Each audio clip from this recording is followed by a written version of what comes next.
She said, "I'm not your caregiver," when I needed her most. I didn't argue. Understood. I stopped covering things she never noticed I handled. The week her schedule collapsed, she finally asked one question she should have asked much earlier. I'm 38, and I've always been the person who handles things quietly. My wife and I had been married for 6 years. We both worked demanding jobs, but we'd figured out a rhythm. Or at least I thought we had. She managed her career, I managed mine, and somewhere in the middle, we managed a household, bills, maintenance, all the invisible work that keeps life running smoothly without anyone really noticing until something breaks. The problem started when I got sick. Not hospital sick, but sick enough that I couldn't function at full capacity for about 2 weeks. Some kind of flu that knocked me completely sideways. High fever, body aches that made every movement feel like lifting weights. Couldn't get out of bed for the first few days without the room spinning. My wife had to pick up some slack around the house, which I was grateful for, but her attitude about it made it abundantly clear she wasn't. "Can you at least try to get up and do something?" she asked on day 4, standing in the bedroom doorway with her arms crossed. I was lying there with a wet cloth on my forehead, trying to bring down a fever that had been hovering around 102 for 36 hours. "I'm barely keeping water down. What exactly do you want me to do?" "I don't know. Something. Anything. I can't do everything by myself. I'm sick. I'm not faking this." "I know you're sick, but I have my own job, my own stress. I can't be your caregiver on top of everything else." I stared at her, too exhausted to process what she was really saying. "Caregiver? I asked you to pick up dinner on your way home and maybe throw a load of laundry in. That's caregiving?" "You know what I mean. I'm not good at this stuff. Taking care of sick people. It stresses me out. I don't know what to do. I'm your husband, and I'm doing my best. But don't expect me to drop everything just because you have the flu. Some of us still have to function." She left the room before I could respond. I lay there, sweating through another fever spike, and tried to process what she'd just said. The dismissiveness, the resentment, the implication that I was somehow inconveniencing her by being ill. By day 7, I was functional enough to drag myself out of bed and handle basic tasks. Still weak, still coughing, but upright. My wife seemed relieved. Things went back to normal. She stopped complaining, stopped sighing every time she had to do something around the house. It was like the previous week had never happened, except they didn't go back to normal because something had fundamentally shifted in my head. I started noticing things I'd always done but never really tallied up, never kept score of. The bills I paid every month without asking her to contribute to the mental load. Not just paying them, but tracking due dates, making sure we had enough in the account, dealing with customer service when something went wrong. The maintenance appointments I scheduled and attended for both our cars. Oil changes, tire rotations, inspections. The grocery shopping I did every single week, planning meals, checking what we needed, making sure we never ran out of essentials. The household repairs I handled or arranged. Leaky faucets, clogged drains, broken door handles. The birthday gifts I bought for her family. Her mother, her father, her siblings. Cards signed with both our names even though she never touched them. The social calendar I maintained, remembering which friend's wedding was when, which baby shower we'd committed to, which work event she needed to attend. She worked hard, I'm not denying that. Her job was demanding, but so was mine, and somehow I was also holding together all the invisible infrastructure of our life while she, showed up and complained when things weren't done to her satisfaction. 2 weeks after I'd recovered, I came home from work early because I had a blinding headache. One of those stress headaches that feels like someone's driving a railroad spike through your skull. I took some medication and lay down on the couch with the lights off. She got home an hour later. "Why are you lying down? Are you sick again?" "Just a headache." She sighed, audibly, dramatically sighed. "I can't do this every time you don't feel well." "Do what exactly?" Come home and worry that you're going to need me to handle everything. I can't live like this. I have a headache. I took medicine and I'm lying down. What exactly am I asking you to handle? You know what? I'm not your caregiver. I can't be responsible for you every time something's wrong. I have my own life, my own problems. Something in me snapped. Not loudly, quietly, like a cable under too much tension finally giving way. A clean break. Understood, I said. She blinked. What? I said understood. You're not my caregiver. Message received. Don't be dramatic. I'm not being dramatic. You've made your position clear, twice now. I heard you loud and clear. She looked at me like she was trying to figure out if this was the start of a fight, if she needed to defend herself or escalate. When I didn't say anything else, just closed my eyes and stayed on the couch, she went to the bedroom to change clothes. I lay there, staring at the ceiling through the pounding in my head, and made a decision. If she wasn't going to be my partner when things got hard, when I needed even the smallest amount of support, then I wasn't going to be the invisible support system that held her entire life together. Update 1. The next morning, I started making changes. Small ones, invisible ones, the kind she wouldn't notice right away, but would definitely feel eventually. I stopped paying the bills from the joint account without discussion. We'd always split finances proportionally based on income, but I'd been the one actually logging in every month, scheduling payments, making sure nothing was late, dealing with autopay failures. I set up autopay for my own portion, my phone, my car insurance, my credit cards, and left hers completely alone. I stopped buying groceries for both of us. I went to the store like always, but I only bought what I needed for my own meals. Ingredients for dinners I'd cook for myself. Coffee I liked, snacks I wanted. I left space in the fridge but didn't fill it. I stopped scheduling the maintenance appointments for her car. She had a check engine light that had been on for 3 weeks. Usually I'd call the mechanic, set up the appointment, remind her 3 times to actually go, sometimes even take the car myself. Not anymore. I stopped tracking the household repairs. We had a slow leak under the kitchen sink that was getting progressively worse. I'd been planning to call a plumber for 2 weeks. I stopped planning, and I stopped managing the social calendar. Her best friend's birthday was coming up in 12 days. Usually I'd remind her 2 weeks out, help her pick a gift, make sure she had a card, sometimes even order things online because she'd forget. This time, I did absolutely nothing. She didn't notice anything at first. Life continued as normal from her perspective. She went to work, came home around 6:30, asked what was for dinner like she always did. I told her what I was making for myself. She looked confused. Just for you? Yeah. I figured you'd handle your own meals since you're not my caregiver and I'm not yours. That's not what I meant. What did you mean? I meant when you're sick, not everyday stuff. Obviously, we still do things for each other normally. Seems like a weird line to draw, but okay. I'm just following your lead. She made herself a sandwich, still looking confused, but not quite willing to start an argument about it. But I could see her wheels turning, trying to figure out if I was making a point or just being weird. Update 2 day 4, her phone bill bounced. She came home absolutely furious, waving her phone at me. Why didn't you pay the phone bill? I paid my phone bill from my account. We always pay bills together from the joint account. No, I always paid bills from the joint account. You just assumed they were magically being handled. So, you're punishing me? This is what we're doing now? I'm not punishing you.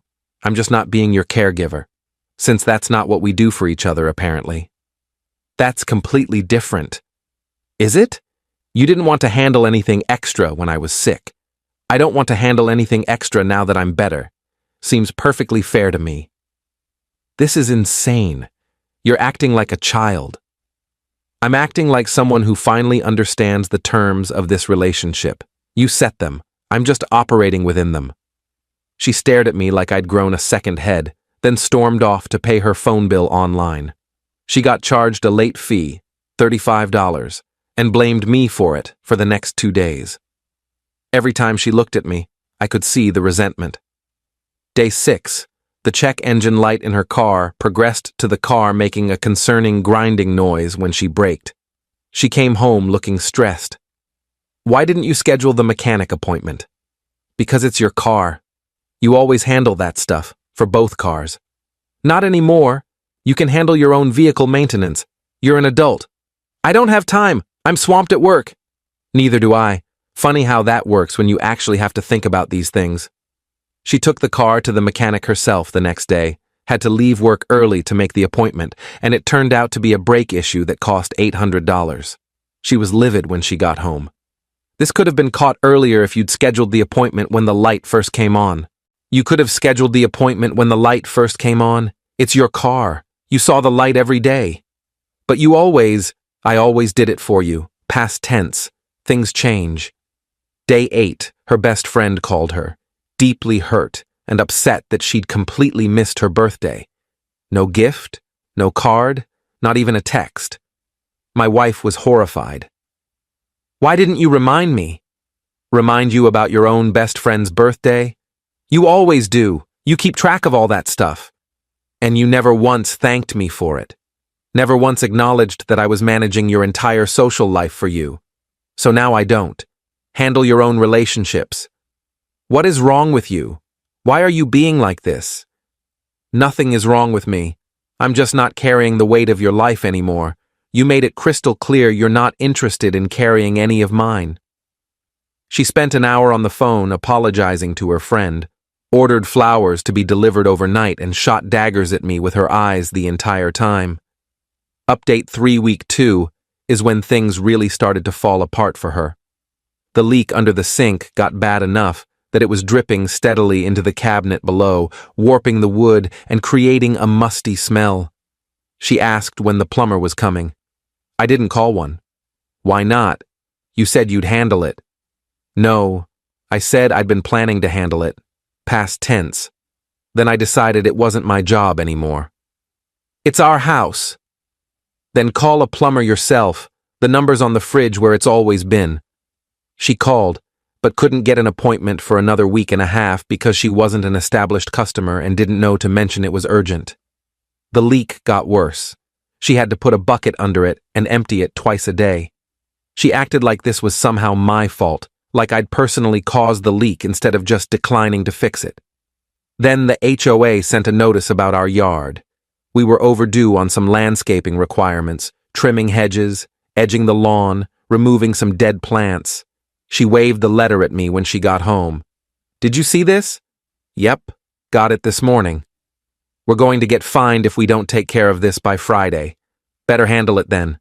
"You handle the yard stuff. You always have." "Not anymore. That falls under household management, which apparently I was doing unilaterally without you even noticing. So now you can do it unilaterally and see how it feels." She had to hire a landscaping company in a panic on Thursday afternoon, paying twice what we usually would because it was last minute and they charged emergency rates. She wrote the check with shaking hands and glared at me like I'd personally stolen the money from her account. By week 3, she was completely overwhelmed. I could see it happening in real time. She was forgetting things at work, showing up to meetings unprepared, sending emails at 2 in the morning because she was trying to catch up. At home, she was irritable, exhausted, constantly behind on everything. The laundry piled up, dishes sat in the sink, mail accumulated on the counter. One night, she sat down at the kitchen table and just put her head in her hands. "I can't do this," she said quietly. "Do what?" "Everything. Work, house, bills, social obligations, maintenance, planning. It's too much. It's all too much." "Welcome to my world." She looked up at me sharply. "What?" "This is what I've been doing for 6 years. Work, house, life, everything, all of it. While you showed up and benefited from it without ever noticing it was happening. That's not fair, isn't it? When was the last time you paid a bill without me telling you it was due? Scheduled a repair? Bought groceries for both of us? Remembered a birthday that wasn't your own? Planned a meal more than 5 minutes before you were hungry? When was the last time you carried any of the mental load of our life? She didn't answer, just sat there staring at the pile of unopened mail. I'm not your caregiver, I continued, my voice level. But apparently, I've been your life manager, your personal assistant, your memory, your planning committee, and you never once acknowledged it, not until you had to do it yourself and realized how exhausting it actually is. I didn't realize, exactly, you didn't realize, because I made it so seamless, so easy for you, that you didn't have to think about any of it. You got to live your life like a person with no responsibilities beyond your job. I thought we were partners. Partners share the load. This wasn't sharing.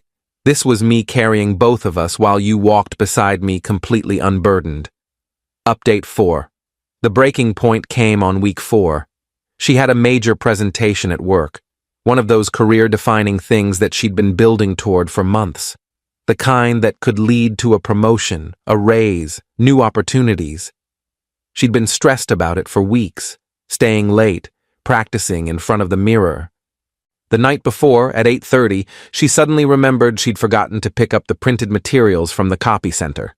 Large format boards, bound proposals, the works. They closed at 6. It was now 8:30. She panicked, full panic, pacing the kitchen, hands in her hair. What am I going to do? I can't give this presentation without those materials. They're expecting them. Everyone will have them except me. I don't know. You'll have to figure something out. Can you help me think of something? Please? That sounds like caregiving, and we've established we don't do that for each other. Stop throwing that in my face. I'm not throwing anything. I'm maintaining the boundary you set. You said you weren't my caregiver. I'm not yours. We're both just handling our own stuff now. This is important. So was being sick. So was having a headache. Apparently those weren't important enough for basic human compassion. She looked at me like I'd struck her. Then she grabbed her laptop and got to work. She ended up pulling an all-nighter, recreating the materials herself, printing them at home on our mediocre printer. They looked terrible compared to what the professional copy center would have produced, but it was better than nothing. She looked absolutely exhausted the next morning. Makeup couldn't hide the dark circles. Coffee couldn't mask the tremor in her hands. I hope it goes well, I said, as she gathered her things. She didn't respond, just left. She called me that afternoon around 3. Her voice was flat. Can we talk when I get home? Sure. She got home around 7, still in her work clothes, sat down on the couch without taking off her jacket. She looked utterly defeated. The presentation went okay, she said finally. Not great, but okay. They noticed the materials weren't professional quality, made some comments about preparation, but the content was solid, so it wasn't a complete disaster. That's good. I've been thinking all day about what you said, about how you've been managing everything. Okay. You were right. I didn't realize how much you were doing, how much of the mental load you were carrying. I took it for granted, assumed it was getting done by magic or something. Yeah, you did. And when you got sick, instead of stepping up and being your partner, I made it about how hard it was for me, how inconvenient it was. Yeah, you did that too. She started crying, not the manipulative kind designed to win an argument, the genuine kind that comes from actual remorse. I'm a terrible wife. I'm a terrible person. I don't think you're terrible. I think you're selfish. There's a difference. She flinched like I'd slapped her. That's harsh. Is it? You told me you weren't my caregiver when I had the flu. What would you call that? I was stressed. I didn't mean it the way it sounded. Didn't you? Because you sure doubled down on it when I had a headache. Made it very clear that taking care of me, even minimally, was not something you were willing to do. So was I. I'm always stressed. I've been stressed for 6 years trying to hold everything together while you focused solely on yourself and your career. So, what now? You're just going to let everything fall apart? Let our life collapse? No, I'm going to handle my responsibilities, pay my bills, maintain my car, manage my schedule, buy my groceries, and you're going to handle yours, like actual partners instead of whatever dysfunctional dynamic we've been living in. What if I can't? What if it's too much? Then you'll figure it out. You'll adapt. You'll grow. Or you won't. Either way, it's not my problem to solve anymore. Are we going to be okay? I looked at her. Really looked at her. Saw the exhaustion, the fear, the dawning realization of how much she'd been taking for granted. I don't know, I said honestly. That depends on whether you're actually willing to change or if this is just temporary panic until things stabilize and you go back to old patterns. Update 5 things changed after that conversation. Slowly, awkwardly, but they changed. She started paying her own bills, setting her own reminders on her phone, managing her own schedule. At first, she struggled, forgot things, made mistakes, paid late fees, missed appointments. But gradually, painfully, she got better at it. She also started noticing things, how much mental energy it took to track everything, how exhausting it was to be responsible for all the little details that kept life running smoothly, how easy it was to forget something when you were juggling 12 other things. One night, about 6 weeks into our new arrangement, she came home with grocery bags. For both of us. I picked up stuff for the week, she said, unpacking. I got that coffee you like, the expensive one, and those crackers you're always running out of. Thanks. I also scheduled the plumber. He's coming on Thursday to fix the sink, and I called about getting the cabinet replaced since it got water damaged. Okay. She hesitated, holding a carton of milk. I'm trying. I know it doesn't fix anything. I know it doesn't undo the damage, but I'm really trying. I can see that. Are we going to be okay? Us. This marriage. I thought about it. Really thought about it. I don't know. You hurt me. More than I think you realize. Deeper than just the words. I know. Or I'm starting to understand. Do you? Because it wasn't just about being sick. It was about realizing that the person I married, the person I trusted to be my partner through everything, saw me as a burden the second I needed anything, even something small. I'm so sorry. I wish I could take it back. I know you are. But sorry doesn't undo it. Sorry doesn't give me back the 6 years I spent carrying both of us while you didn't even notice. So what do? We try. We see if we can actually be partners, real ones, where both people carry the weight and both people support each other when things get hard. And if we can't, then we'll deal with that when we get there, but at least we'll know we tried. She nodded, putting away the groceries in silence. But I noticed she'd bought my favorite brand of everything, even things she didn't use. It was a small gesture, but it meant something. Final update. It's been 4 months since I stopped being her invisible support system. 4 months since she told me she wasn't my caregiver, and I decided to show her what that actually meant in practice. We're still together, still trying, but it's fundamentally different now. She pulls her weight. Most of the time. Sometimes she slips back into old patterns, expecting me to just handle things, and I have to remind her. But she course corrects faster now. She's learning. More importantly, she's understanding. She's starting to grasp what partnership actually means. It's not just splitting bills and sharing a bed. It's being willing to carry someone when they can't carry themselves. It's noticing when your partner is struggling and stepping in without being asked. It's doing the invisible work that keeps life running and not expecting a medal for it. Last week, I got sick again. Just a cold this time, nothing serious.